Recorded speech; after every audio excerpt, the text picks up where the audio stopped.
Saudari-saudara yang terkasih di dalam Tuhan Yesus, marilah kita berdoa. Doa yang diajarkan oleh Tuhan Yesus sendiri. Dalam nama Bapa dan Putra dan Roh Kudus. Amin. Bapa kami yang ada di sorga, dimuliakanlah namamu. Datanglah kerajaanmu, dan jadilah kehendakmu di atas bumi seperti di dalam sorga. Berilah kami rejeki pada hari ini, dan ampunilah kesalahan kami, seperti kami pun mengampuni yang bersalah kepada kami. Dan janganlah masukkan kami ke dalam pencobaan, tetapi bebaskanlah kami dari yang jahat. Ya Roh Kudus, hadirlah saat ini untuk memimpin dan membimbing kami dalam membaca firman Tuhan Yesus dan merenungkannya, sehingga kami dapat mengerti maknanya dan dapat kami laksanakan dalam hidup kami sehari-hari di tengah masyarakat kami. Pembacaan Injil Lukas pasal 19 ayat 45 sampai dengan ayat 48. Bersihkanlah.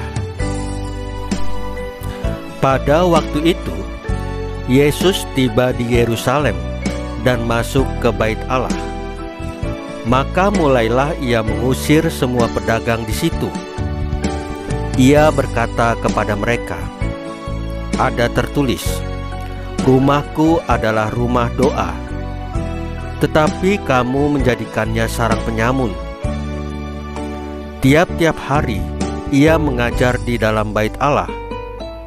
Imam-imam kepala dan ahli-ahli Taurat serta orang-orang terkemuka dari bangsa Israel berusaha untuk membinasakan dia, tetapi mereka tidak tahu bagaimana harus melakukannya, sebab seluruh rakyat terpikat kepadanya dan ingin mendengarkan dia.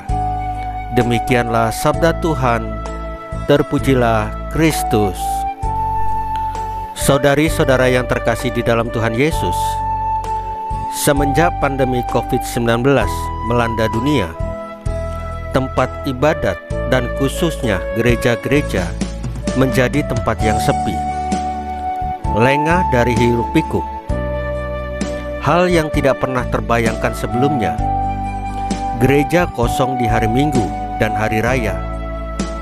Pandemi COVID-19 benar-benar telah mengubah dunia, dan kita diundang untuk menyesuaikan diri dengan peradaban baru ini.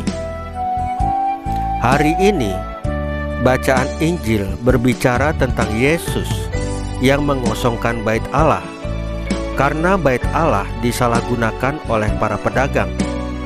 Ada tertulis, "Rumahku adalah rumah doa, tetapi kamu menjadikannya sarang penyamun." Yesus tidak rela melihat rumah Bapa dijadikan tempat berdagang. Maka dia mulai mengusir semua pedagang dari Bait Allah. Yesus mau Bait Allah bersih dari segala kepentingan pribadi. Yesus mau supaya Bait Allah steril dari kepentingan diri yang sesat dan tidak peduli orang lain. Tubuh kita adalah Bait Allah, kata Paulus.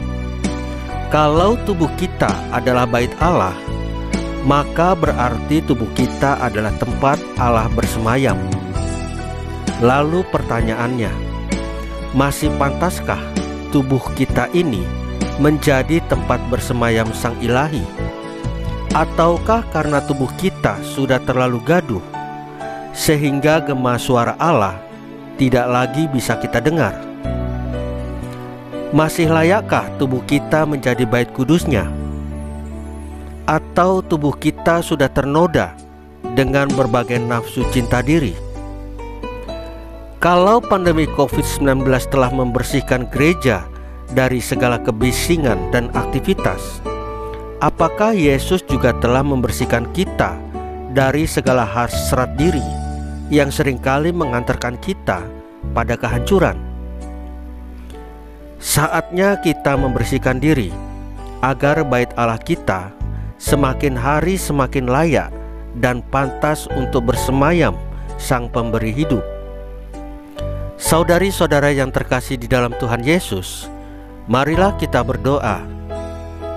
Ya Allah, kuatkanlah kami agar berani membersihkan diri dari segala egoisme dan dorongan hasrat yang tidak teratur dari kami, sehingga bait kudus-Mu yang ada di dalam diri kami ini semakin memancarkan sinar keilahian-Mu. Salam Maria, penuh rahmat, Tuhan sertamu. Terpujilah engkau di antara wanita, dan terpujilah buah tubuhmu Yesus. Santa Maria Bunda Allah, doakanlah kami yang berdosa ini, sekarang dan waktu kami mati. Ya Tuhan Yesus, tambahkanlah iman kami hanya kepadamu saja, karena Engkau adalah Tuhan dan Juru Selamat kami satu-satunya. Tidak ada yang lain. Dalam nama Bapa dan Putra dan Roh Kudus. Amin. Saudari-saudara yang terkasih di dalam Tuhan Yesus, bacaan firman dan renungan harian hari ini sudah selesai. Tuhan Yesus memberkati kita semua.